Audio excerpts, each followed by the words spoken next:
মানুষের নিত্য প্রয়োজনীয় দ্রব্যের মূল্য দাম কমাতে হবে।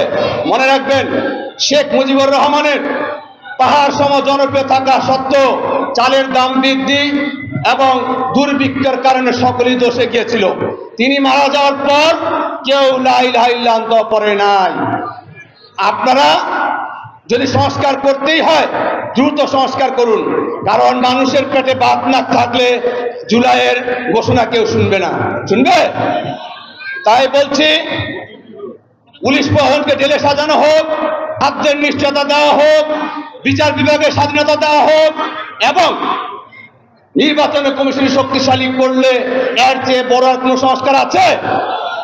তাই বলছি, অবশ্যই এই সরকারকে গণতন্ত্রের উত্তরণ নিশ্চিত করতে হবে।